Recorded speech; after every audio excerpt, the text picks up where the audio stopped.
saying all these good things without talking about Ababu na Mwamba itakuwa unfair to one of the reasons si kwa tunaongea hapa hivi, because tunasema kitu mzuri ni mzuri, give credit where it deserve. Team Ababu na Mwamba aliibeba, aliiskuma, he made sure he gave these young lads that essence of pride when you're playing for the national colors. And kudos to Namwamba, wewe credit apewe, alifanya kazi mzuri. Sports Mtaani tunawasuka maneno michezo from the eye of the people. Henry Bakatit again with another video. Today we are talking about Kenyan soccer.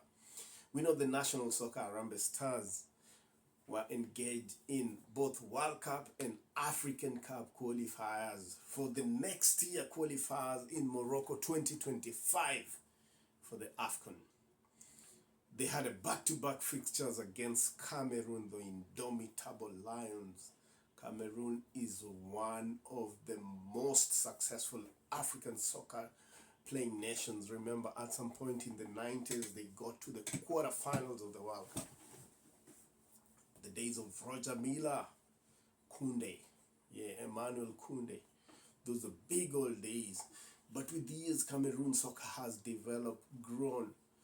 Even though the last 5 years has not been a big one for them, they've been consistent. And Kenya was grouped with them, Zimbabwe, Namibia. Unfortunately for Kenya, and not only for Kenya, but Zimbabwe and Namibia, all these teams, because of a regulation that is there in CAF, they are unable to play their home games in the local turf. Zimbabwe, I remember, played one of their games in Uganda, same as Kenya. Namibia is playing their home games in South Africa. In this group, Cameroon is the only nation that has the privilege to host all their home games in their local territory. And this has ramifications. As we can see in the table, we know Kenya is almost definitely sniffing out. They have 2 final games to play against Zimbabwe and Namibia. Namibia home and Zimbabwe away. That final game will determine. But if Zimbabwe manages to pull the unexpected against Cameroon at home, it will be done deal. Kenya currently has only won a single game, and they've drawn one.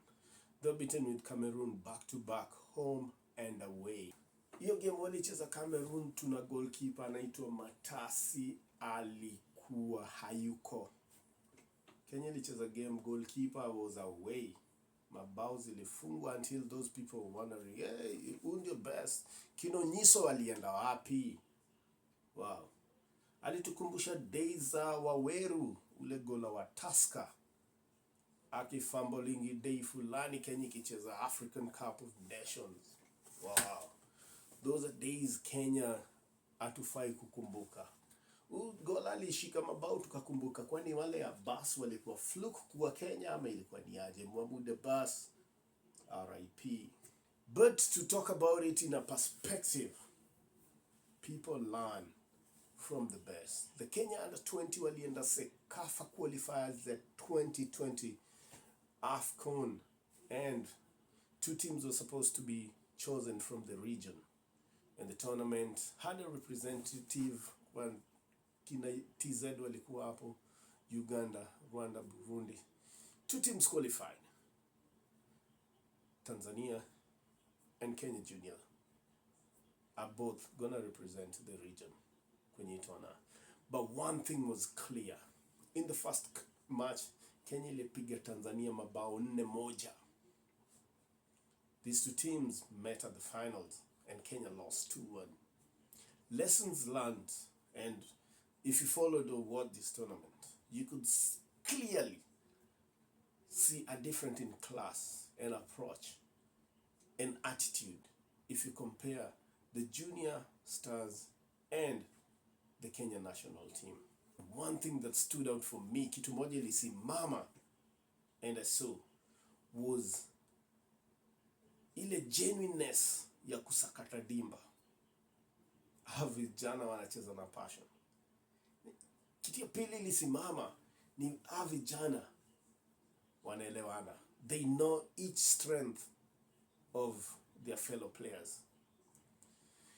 This is a team that it doesn't matter who begins, who is substituted, the effort is the same. The person who comes in replaces the energy that goes out.